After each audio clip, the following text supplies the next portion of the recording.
So, to summarize the whole DSP situation, I'm going to try and keep this in 15 minutes or less. I'm not going to use any video footage. Essentially what happened last year is when DSP left his partnership with Machinima, it was around the time YouTube had changed their rules. So, previously, apparently, if you were with a partnership network, you didn't need a personal AdSense account. Now, a personal AdSense account is, well, it's an account directly with Google that's linked to your Google account, like your Gmail account or your Google Plus account that allows you to run ads. I obviously have a Google AdSense account because I can run ads on my channel. I got that way back in the day. The requirements for it used to be a lot lower. I think pretty much anybody could just apply for it, and now they raised it to 1,000 subscribers and 4,000 view hours in a month, which honestly, it sounds like a lot, but let me just quickly go and look at mine. I get like 15,000 minutes a day normally, so that's not...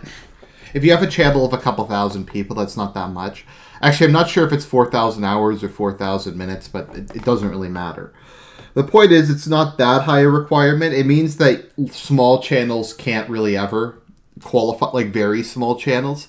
At the same time, though, I think the idea was there's a lot of like channels on YouTube where they'll just post one video. It'll often be like, I don't know, a movie trailer or a clip from a movie, and they'll have like 500,000 views on that, and they'll never put another one up. But they'll only have like 200 subs. Also, it makes it easier for them to screen which channels they accept. And I mean, if this was just to try to weed out people who don't post real content, it would be fine. I'm sure it's being used to weed out political detractors and people with right-leaning views, but I can kind of get where they were coming from. The issue with DSP is his personal AdSense account got banned a decade ago because he told people to click on the ads on his channel. So very briefly, how ads work is... As you may know, if you watch videos on my channel, you don't have ad block or Google or YouTube Premium, you'll see there's ads that run. I have them at the beginning and end of my videos, and if they're longer than 10 minutes, I'll normally have a mid-roll ad. My general rule is if I have longer videos every 15 minutes, which is less than what TV shows do. But so every time an ad rolls, you make money. Not very much money, normally a penny or something, but it adds up over time. And if someone clicks on the ad, that dramatically increases the amount of money you get. So just for example, maybe from 1 penny to like 10 cents. And if you get thousands of people doing that, you're going to make a lot of money. I think it also increases how much all the other ads pay out. I'm not entirely sure how it works, but that's roughly how it works. So if you have a very high click-through rate on your ads, you make a ton of money. However, the average click-through rate in the industry, I think, is only like 3 to 5%. And if you get like 15 to 20, it's probably because you're botting or you're doing something else nefarious, like on a consistent basis. Maybe there's a particular ad that people really like. So, and I'm sure this has gone up over time because they've gotten a lot better at targeting people. But that's kind of a side thing. So DSP had his AdSense account banned. So when he went into partnership with Machinima, how it worked was Machinima just put ads directly on his videos, and then they paid him. YouTube wasn't involved with DSP directly in any way, shape, or form. So when he came out of partnership with Machinima, he didn't have an AdSense account. I think he managed to get into Curse right before he needed one, but when he left Curse during the Laveria Poltavi debacle and tried to repartner with Curse, his AdSense account wasn't valid. Now, it didn't really make sense because during this time period, the King of Hate vlogs had somehow been monetized because it also came out of partnership with Machinima, and it was associated with a valid Google AdSense account. But for some reason, he didn't link his DSP gaming channel to the same account as King of Hate vlogs. He couldn't figure out how to do it. And so he made like a third AdSense account that DSP Gaming's linked to. I think that's how it worked. It doesn't really make a lot of sense, and he's probably lying. Now, to be slightly fair to Phil, because I like to be fair to Phil, just to kind of provide a counterpoint, Okay, it's true that he did break terms of service like a decade ago when he told people to click on his videos. But I think these things should have a sunset. Like, come on, a lifetime ban is a little ridiculous. I kind of feel at this point in time, they should just, I don't know, maybe after 2 years, just give them another chance. It seems kind of petty to me. A lifetime ban is really long. And people say, well, YouTube's a private company. Yes, but YouTube's a monopoly. So it's kind of a bit different. You have to have different set of standards with monopoly. Like in some like water companies aren't allowed to just shut off your water, I don't think, for delinquent payments because they're a monopoly and because they provide an essential service. And I'd argue in a lot of ways YouTube is an essential service, kind of like how Google Ads are. Because in this day and age, if you're a business, you need to use ads. You just need to. You need to put them on. If they're just banner ads on YouTube videos or Google AdWords or something. So, I can do another video about that. But basically, I do think he probably should have gotten unbanned. And to be somewhat fair to him, the process was probably very convoluted and confusing. I think one of the big problems with Google is I feel like the different parts of it don't really communicate very well with each other. So, like, when they rolled out Google Plus and they integrated into YouTube, it didn't feel like they really talked to YouTube.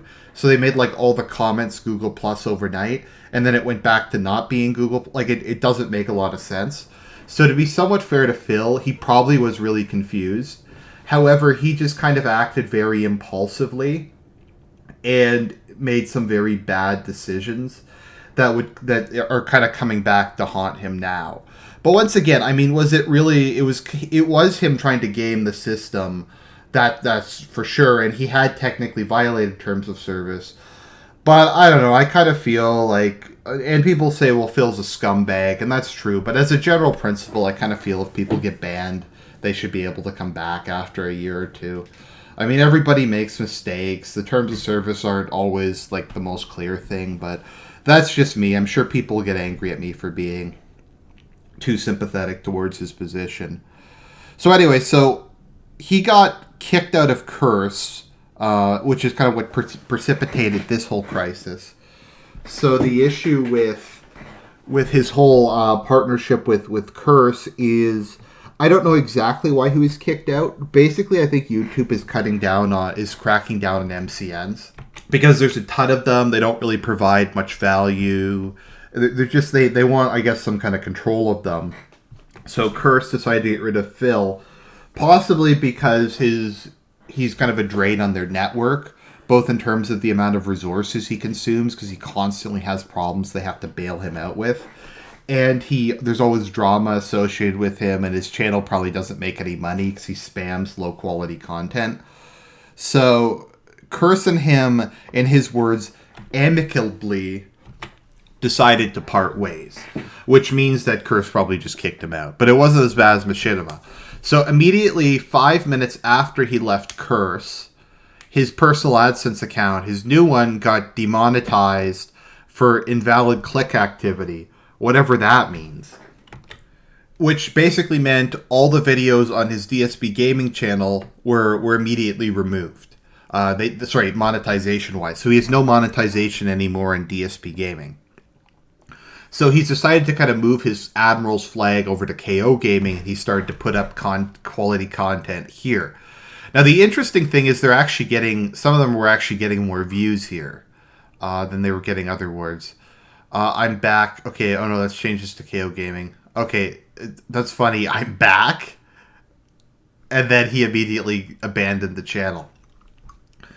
So he looks like he might have to just abandon DSP Gaming altogether unless he can get it fixed.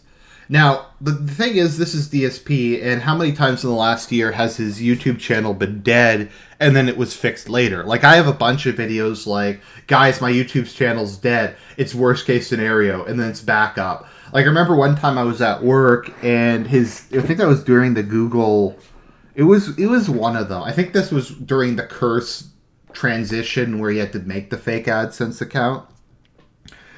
And it happened while I was at work. I'm like, oh man, when I get home I have to make a video on it. And by the time I got home, it had been resolved, like 4 hours later. So I did a video instead of on how it's the end of DSP Gaming, how it was just him being a drama queen. So maybe this whole thing will get resolved in a day or two. I mean, it's the weekend, but maybe like Monday he'll just get it resolved. Some people I've talked to think he can't get out of this one, but that happens every time. DSP is, as a rule, extremely lucky. So the thing is, DSP Gaming, if you believe Phil, it's anywhere from 25 to 60% of his income a month, and it makes a lot of money or it makes no money. Most of that is on old videos because he has like 1 trillion videos on it. The irony is I had actually started watching DSP Gaming just because I was watching some of his new stuff, because I actually thought his Detroit Become Human playthrough wasn't that bad. Like, I don't really watch Let's Plays in general, but Phil is kind of like a name that I know. So it's kind of interesting to just see new games covered by him. Also, he just doesn't really say much. So I was watching his Silent Hill 2 playthrough, so it was kind of ironic that he was actually getting some ad revenue for me. Because I don't use AdBlock, I pay for YouTube Premium. But, yeah, that was just a digression. So there's no ads, and kind of the issue is because he has... How many videos is it now this asshole has? Like 40,000. He'll probably get at least one view on a lot of those a day, and some of his playthroughs have hundreds of thousands of views. Like, let me just take a look at this. Sort by most popular. Yeah, like his Shattered Dimensions has 3.1 million. He has a whole bunch of videos with over 100,000 views. There's Project 7, that's hilarious. So, yeah. So, sorry, just losing my train of thought here for a minute. So he still got a lot of views on these old videos. He was still getting a lot every day, and a lot of his money came from that. And just in general, he was kind of building up steam over time. His overall views were declining, but because he had so many videos, by kind of the law of averages, he would get a bunch. I'm a bit like I have a lot of videos, I'm not going to lie, but that's largely because I've consistently been putting out content for the last like 3.5 years. And if I do a video every day or every other day, I mean, you can call that spam if you want. I'm not really here to defend myself, but I have like over 1,000 public videos on my channel. But once again, that's over a period of, God, how long has it been? Like 4 years. But once again, I digress. So he was getting views from all of those every day, but in his new videos were getting like no views whatsoever. But the idea, I think, was he would always make some money off of YouTube, but he would make most of his money off of Twitch. Which I guess kind of makes sense, and there would always be at least some passive income from YouTube. Also, like he said, the hardcore fan base would be able to keep up with his stuff, etc. The views on this channel are complete garbage. Look at that. The views were like non-existent. Persona Part 457, 185 views. Literally no one cares about them. But once again, because he put up 40 a day and they all got like 20 views, he would still get 200 views. He'd still get a decent number of views a month. So with that gone, he has whatever he can earn from KO Gaming now and the King of Hate, etc. But he's pretty much entirely dependent upon Twitch, which, as you know, is cheers, subs, and tips. And on his Patreon, which has declined by more than 50% over the last couple of years. Now, why is Phil in such a... So Phil is restricted to Twitch. Now, for most people, he probably actually makes enough money on Twitch. Like, let me just do a quick calculation, because I just had my first coffee, and my math skills aren't the best. So he makes $2.5 a month per sub. He has, like 450 subs. So he makes $1,100 a month off of just subs, which is actually not a bad amount of money. Obviously, times by 12, that's $13,000 a year. Obviously not a lot to live off of, but that's still not bad money. And then he gets his cheers, subs, and tips. And some days he makes bad tips, but some days he'll make like one tip will be $100 or one tip will be $90. And keep in mind, like, if the minimum wage in a lot of states is what, like $8 or something, maybe less. So like 8 times 8 is like, some people will make $64 a day. So one of his tips will be more than most people make for minimum wage. And that's, once again, that's not counting cheer subs and tips. That's not counting Twitch ads. That's not counting Patreon. So he still has a pretty high income.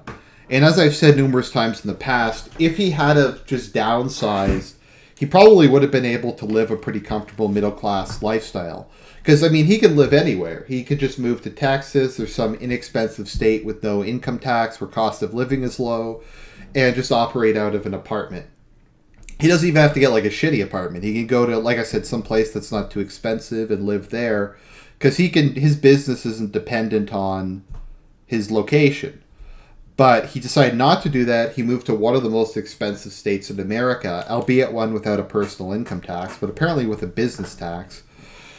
And he rung up a massive amount of debt. He didn't pay off pretty much anything on his condo. He bought a house that's worth like $250,000 now. And he ran up massive amounts of credit card debt, business loans, etc. So he's living in a house he can't afford, paying for another condo he can't afford, paying additional loans that he can't afford, and his income has been declining. I think it's kind of stabilized a bit as he started making more money on Twitch. But the issue he's screwed, and the reason he can't just go out and get another job is, like I said, it's not going to pay as much. At this point in time, he's going to have to go, because he's been out of work for over a decade. He hasn't picked up any real skills in the 10 years, and there's just so much hate against him. Like, if someone like, I don't know, Nick Nocturne or the Angry Video Game Nerd or one of those people, like, they've done some kind of dumb things online. Like, the AVGN has done all the videos of him swearing, but he's successfully managed a business, and he's made, like, professional level video. He could probably go and get another job in the video production industry, which he used to do before he switched over to doing his online content full time. So he probably could go and get another job, but Phil has no skills. And worse than no skills, he has no experience. Because, I mean, regardless of kind of what some businesses say, a lot of businesses are just primarily interested in experience.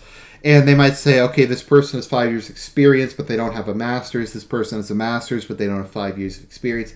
I think if management is actually hiring as opposed to HR, they normally prioritize relevant experience. But my point is, Phil doesn't have either. So if he was to go out, he'd have to get a job in the food service industry. And as I said, a lot of days he'll make more money in a single tip than he'd make at a full day at a minimum wage job. So he can't obviously go out and get a job. I don't know. He makes like, 70, 80 grand a year. He's not going to be able to get something like that. Like, some people work their whole lives and go to school for a decade and they can't make that much money. So he's not going to be able to do it. So to be fair to him, no, he can't go out and get a job. And no, he can't go out and stop doing this for a living. He's stuck. The problem is, and why he's so screwed, is all the debt he took out. If he hadn't have taken out the irresponsible amount of debt, he probably would, if not be fine, he would have enough of a cushion. Presumably, he would have saved money, and his living costs wouldn't be that high. And he could kind of retool. He could go, okay, I'm kind of in a bad situation. What should I do now? Should I start making more edited content? Should I kind of diversify? Should I try to make some kind of different things? But he can't do that. He just has to keep streaming all day, every day. And there's no obvious way out of it. The only thing we have left, the only card he has left to play, is to sell the house. If he sold the house now and moved back to the condo in Connecticut, he could pay off his existing mortgage and probably be able to pay off most of the miscellaneous debt. Because mortgages, while it's a lot of money, the interest rate is often not particularly high. I think my parents was like 3% or 3.5. It's a lot of money, and that's why there's a lot of interest. But keep in mind, credit cards have an interest rate of like 20%. Other loans can have an interest rate of like 10%. It's not really comparable. It's a much smaller interest rate. So what people will often do is they will once they'll use the equity in their home and they'll just dump all of their miscellaneous loan payments into their, yeah, dump all the miscellaneous loan payments into their mortgage just because the interest is a lot lower. So I mean that makes a lot of sense to me. But yeah, he hasn't been able to do that. He's trying to hold out to get more equity for his house. At this point in time, I think he just has to play the card. It's the last card that he has to play, and it's the last chance he really has. I think he's waited too long. I think probably by this point, he might be able to pay off most of his debt, like his non-mortgage debt, but he's not going to be able to touch the principal on the condo in Connecticut. And he should have been renting this out the last couple of years. I know people who have property in the States. I live in Canada, obviously. Well, they own property in the States. They pay a property management company to manage it. They have to go there maybe twice a year just to check in on it. And the property management company only takes like 10% plus whatever repairs have to be made. And that pays off the mortgage, and they can maybe make a couple $100 a month. But the property is gaining equity on a monthly basis, and property normally goes up in value over the long term. But he didn't do that, so he's just had to pay for the condo this whole time. And his fixed costs are what, like $4,000 or $5,000 a month. They're astronomical compared to what most people pay. So he is completely screwed financially. There's not a lot he can do. He can sell his house and hope that pays off some of his debt, but there's nothing he can really do at this point unless somebody comes through and just gives him a bunch of money, or he declares personal bankruptcy, or maybe Cat helps him out, but I don't think Cat makes enough money to really help him out. So that's in summary why DSP is so screwed. That's what happened. I hope you enjoyed the video. If you want me to make more just kind of videos where I don't watch DSP, etc., then I'll do that. But yeah, I hope you enjoyed the video and more content to come.